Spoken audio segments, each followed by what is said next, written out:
Okay, from what I can tell, it seems as if you have been abused emotionally by customers. Like, kind of like this, but emotionally.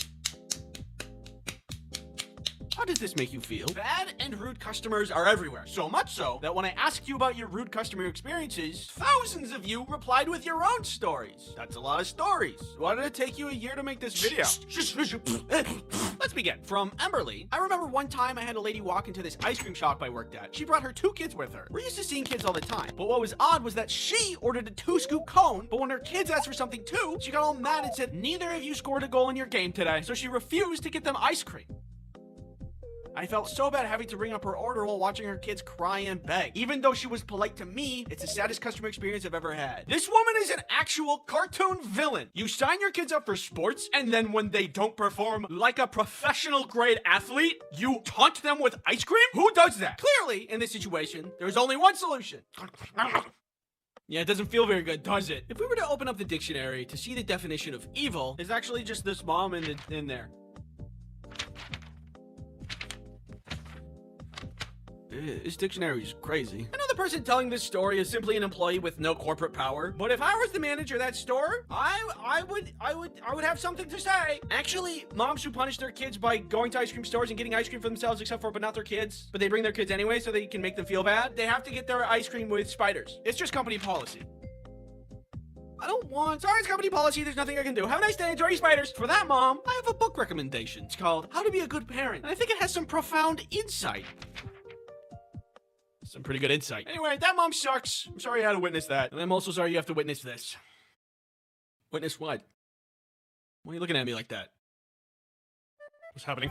What's going on? This video is sponsored by Incogni! No, spare me! Let me introduce to you a data broker. They follow you and collect your information and then turn around and sell it. Your address is 5492. Hey. This is all for the purpose of profiting off of your data so ads can be served to you. Hey, you should buy some corn dogs! And you should get stuffed!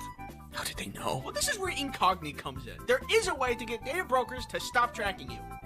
But it is super convoluted and takes a lot of time and energy. You have to find the brokers that are taking your data, send removal requests, and then follow up with them to see if they're complying and take action if they aren't, which is a whole nother thing. And then there might be new brokers that take their place, so you have to do it all over again. Well, Incogni takes care of all of that. Incogni data professionals will find, request, and track all of that on your behalf, so that you can finally get some well-deserved rest that you need. I know I need some rest.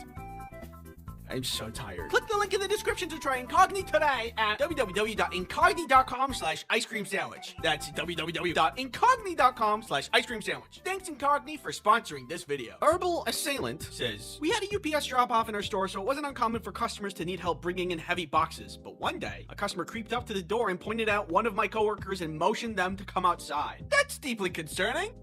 To me. A few minutes later, my coworker comes back in with a heavy box over his shoulder. Also, this box is like a cobbled together mess of different boxes and duct tape, and walks with the customer to the UPS desk. A few minutes pass and they both come back to the front of the store with the box and bring it back to the customer's car. Once my coworker's back inside, I ask him what that was all about, and he says he can't ship his package for him. It was a deer, an entire dead deer, in an unrefrigerated box. Welcome to UPS Shipping 101. I am Professor. First lesson, what are you allowed to ship? Does the explosive go in the allowed or not allowed category? Not allowed category. Correct. Yes, good job. Does the mysterious unlabeled pathogen go in the allowed or not allowed category? Not allowed.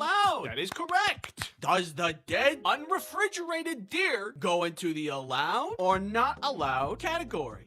Allowed. Nope, wrong.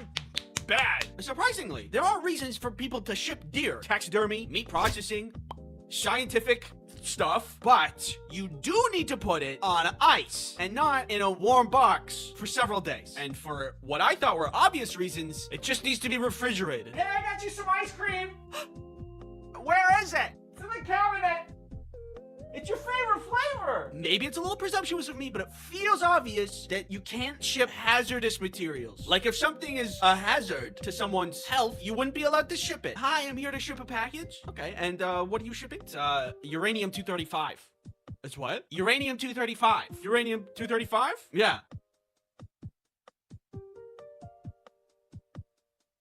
Cal Johnson says, once had a customer tell me with absolute confidence that I wasn't allowed to buy things from the store that I worked at. You're not allowed to buy these items here. You're an employee, and that's unfair to the customers. I deserve priority. I think Deserve is doing a lot of heavy lifting there. Sorry, buddy. Sometimes other people exist and want to buy things. That's just the way the cookie crumbles. Buddy, if there's one thing that makes me mad, it's people that make up rules to benefit themselves, and they don't even have the authority to make the rules. Like that one lady who told people that they can't be on the beach near her house. It's not even your property. What, do you also get mad when people drive near your house? Other people exist. And if you want to know other things that make me mad, I made a video on it. So that's, you can put that in your back pocket for when you're looking for something to do. Oh, a wallet. Hey. Anyway, that guy sucks, and he doesn't deserve things just because he wants it. Sorry, I had to go through that. Pat. Ravage Fallout says, I worked at an amusement park for many, many years as a supervisor. The one that I remember most is being yelled at because her child that was very clearly not tall enough for the ride, and was fine with it, was not allowed on. She was full force screaming and yelling too. This woman's mother even apologized to me. It baffles me that even today, some people don't understand that safety measures are implemented for your safety. I get it. It's a crazy concept. If the supervisor was like, yeah, I don't care about safety measures, go on through, then your kid might not make it to the end. That's just crazy. Imagine you could get all the things you wanted in life from screaming. What kind of world would that be? One large popcorn, please. Okay, then your total comes to $20 and Alright, I imagine screaming as a currency, it would be an interesting economy. Auction houses would be a lot different, I think. I think the moral of the story is, something. Thanks for watching. If you're looking for other things to watch, I have bad customers that I myself have encountered, and this other video that I mentioned earlier. Now, if you don't mind, I'm gonna go get myself a chocolate bar.